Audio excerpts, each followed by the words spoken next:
Selamat pagi. Honourable guests, students, staff and friends.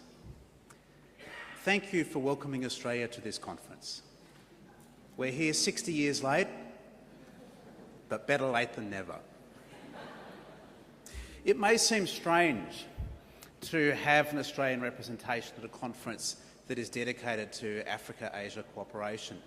What I hope to do in this presentation by the end of it is to suggest that this is less strange than it might initially seem, and that the Bandung spirit principles are ones that resonate as much in the north as they do in the south.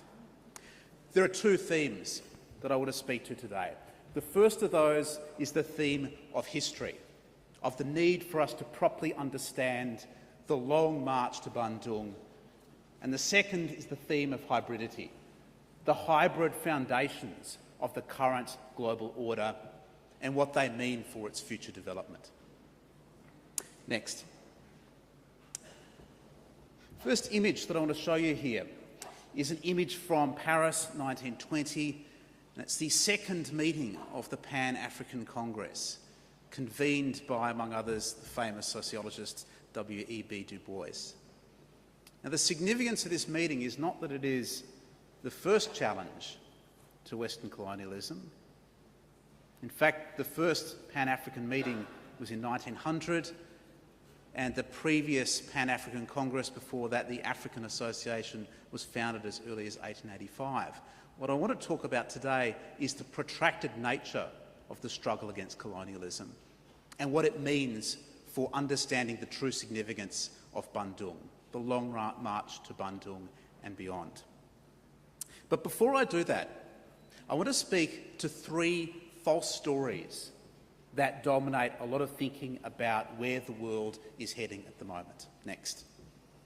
The first of those stories, embodied most notoriously by the realist international relations scholar John Mearsheimer, is a story of Western pessimism. And it says that the current international order is one that is built on Western power.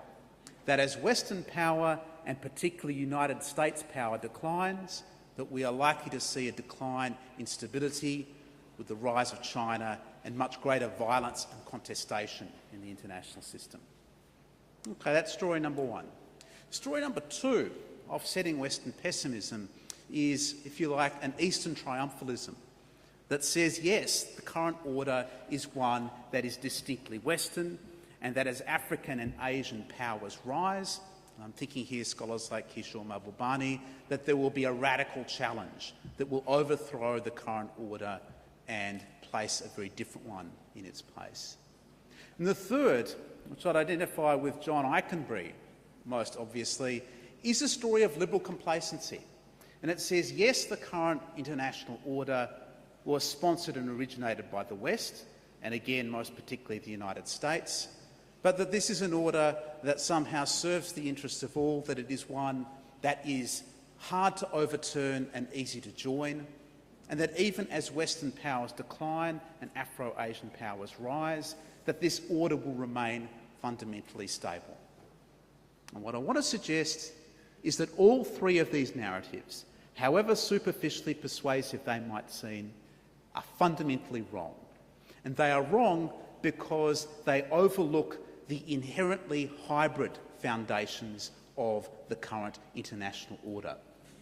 The long-standing and creative role of African and Asian agency in shaping the contemporary international system.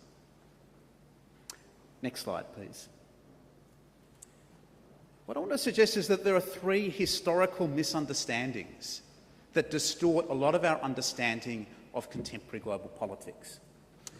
And the first is a historical narrative that exaggerates past Western power, that elongates it and projects it back to the 1500s, that gives the West an artificial power of incumbency by dint of the supposed longevity of its power.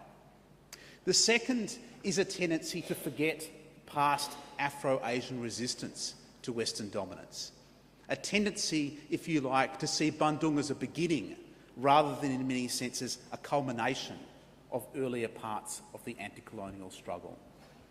And the third, and something I'll speak to in greater detail, is ignoring the hybrid heritage of today's global order.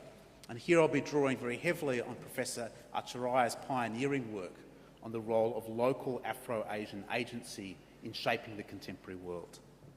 Next slide, please. Well, I want to begin with really a short history of Western dominance. The ultra-conservative Western historian Niall Ferguson wrote a book on civilization where he was in tears about the idea that the West has dominated the world for 500 years, and yet this will be the worst Western generation, that finally Western power is in decline. And I would suggest that this rests on a fundamental misreading of history, a tendency to project Western dominance back to the era of Columbus and Vasco da Gama, and to forget how relatively recent Western power emerged and began to dominate the international system. Secondly, I want to speak to the rise of the West as a phenomenon that really only consolidated, especially in Asia, after 1750 and really after 1850, most particularly. And I want to speak also to the patchy nature of Western hegemony. Next slide, please. I'll show a map here that features in a book soon to be released, International Order in Diversity, by Andrew Phillips and Jason Sharman, available in all good bookstores, and no doubt some pretty bad ones too. This is a map of the Dutch East Indies in 1909. And what is distinct about this map is that it demonstrates that for all of the cruelty and all of the predatory nature of Dutch colonial rule, that as late as the first decade of the 20th century, Dutch dominance throughout the Indonesian archipelago was highly patchy, highly weak, and in many respects always highly contested. Next slide, please. Similarly, if we look at British India as late as 1914, we see again a very fragile colonial structure, one in which the British exercised direct power in some states, but in 40% of British India delegated their authority to the princely states. Now, the reason that I highlight this is to demonstrate that as recently as the first 2 decades of the 20th century, Western colonialism, however predatory, however violent, and however implicated in profound injustice and cruelty in the international system, was both relatively recent and also highly fragile and highly contingent. Next slide, please. There's a picture I found of meeting of Sarekat Islam, as will be well known to Indonesian and particularly UGM students, one of the most critical early movements challenging Dutch colonial power in the international system and in Indonesia in particular. And what I want to emphasise in looking at Sarekat Islam and other movements is that not only was Western power weak, shallower and shorter in its durability than people like Niall Ferguson assume, but also that it was continually contested from the outset. That Bandung, again, is not a form of awakening, but rather a culmination of decades of earlier struggle. Next slide, please. What I want to talk about is the long history of Afro-Asian resistance to the colonial order. And I suggest really 3 major modalities of resistance. The first is strategies of emulation, of revolution from above. We often hear talk about the idea of modernisation without westernisation. What is often overlooked, though, is how deeply historically established this idea is. If we look, for example, at Indian history, Tipu Sultan, the ruler of Mysore in the 1780s and 1790s, came tantalisingly close to resisting the British in their expansion in India. If we look forward into the 1820s, we see Muhammad Ali, the ruler, not the boxer, although no doubt the boxer would have had a great deal of the Bandung spirit himself. We see Muhammad Ali in the 1820s also only narrowly succeeding in modernising without westernising. We see this more directly in the Meiji Restoration and in parts of Chinese modernisation in the late 1890s. The point is that the strategies of resistance to the West through modernisation without westernisation have deep historical roots. Second, strategies of mobilisation revolution from below. I've already mentioned Sarakat Islam emerging in 1912 and coming into its own in the 1920s. Let us not forget, though, the Indian National Congress in the 1880s already contesting the terms of British colonial rule. The Pan-African Congress with which I began, its predecessor established in 1885, in direct response to the Congress of Berlin and the effort of the Europeans to carve up Africa for their own selfish needs. We see this idea of mass mobilisation, of awakening the popular will to resist colonialism as something that is not a post-World War II phenomenon or even a post-World War I phenomenon, but rather one that we can see with antecedents going back into the 19th century. And third, and this is the one I want to focus on most strongly, and this is really building on some of Professor Ramakrishnan's remarks earlier, the idea of the strategies of immanent critique, of revolution from within. What is most distinctive, and we see this as early as Toussaint Louverture and the Haitian Revolution in the early 1800s, appropriating principles of the French Revolution in order to turn the West's universalism back against itself. The idea of an intellectual challenge to Western dominance based on the idea of challenging the incomplete application of its own principles of liberalism and cosmopolitanism.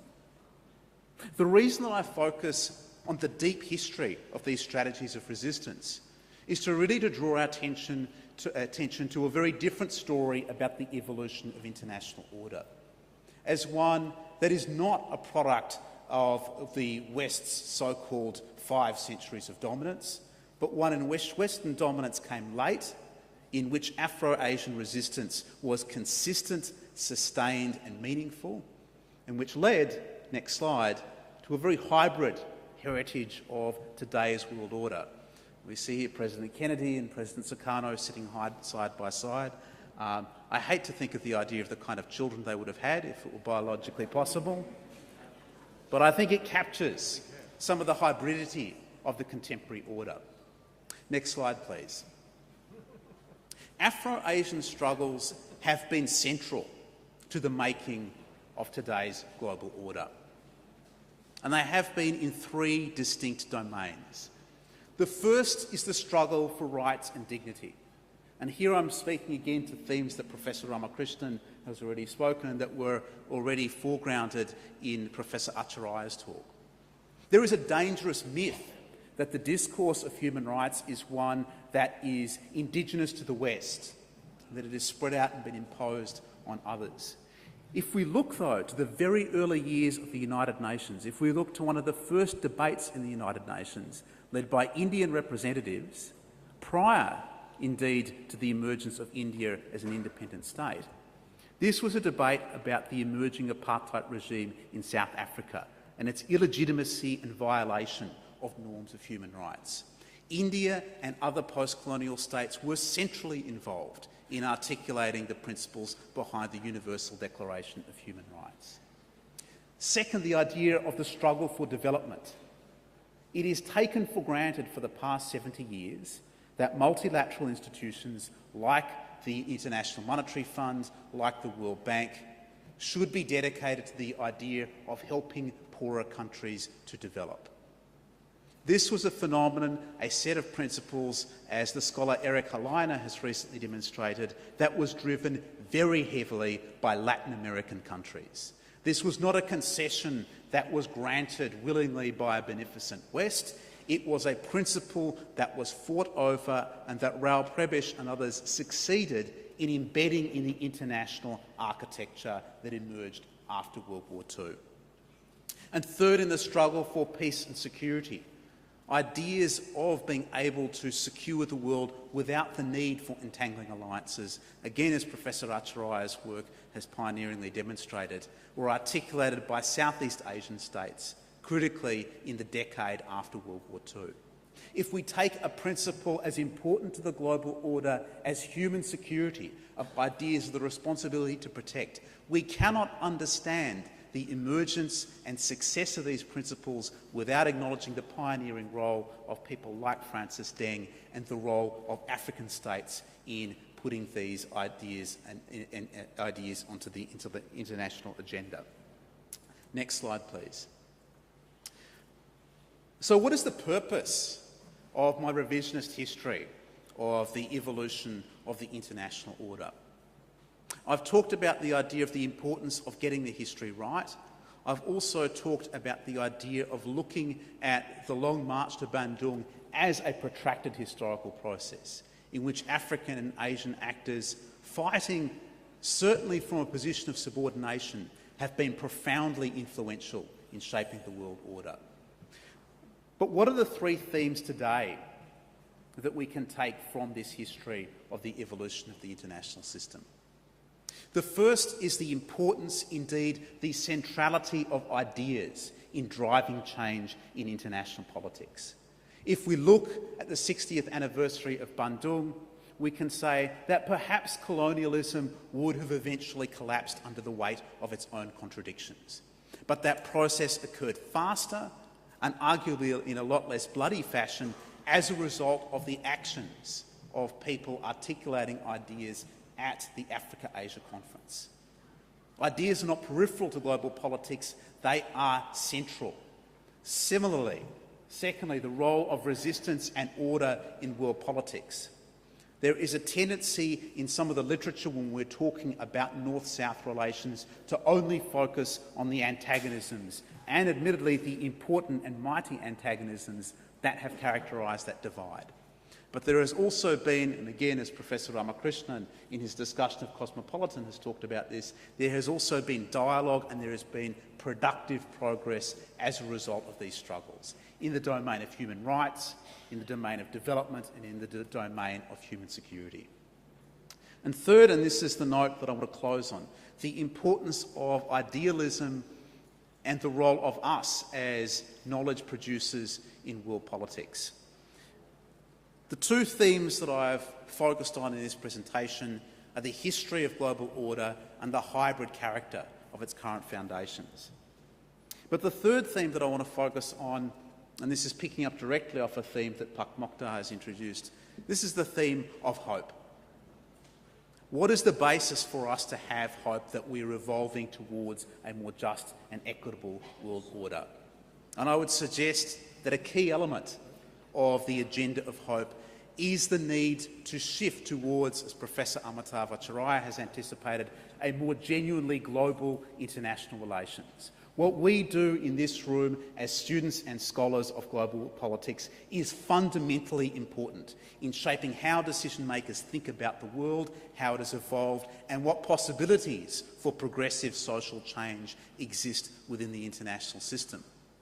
E.H. Carr, one of the most famous and important historians and international relations scholars, talked about the idea that the purpose of political science is not merely to understand and describe the world. The purpose, above all, is to change the world for the better. So that, ladies and gentlemen, is my Bandung challenge for us.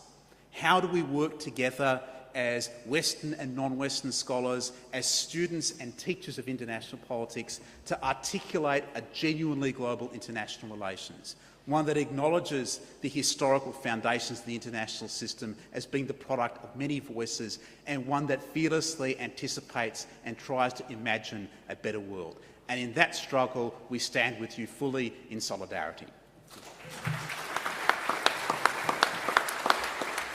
Thank you, Andrew, for that stirring late application by Australia to join the Asian African Conference. Never too late. Now,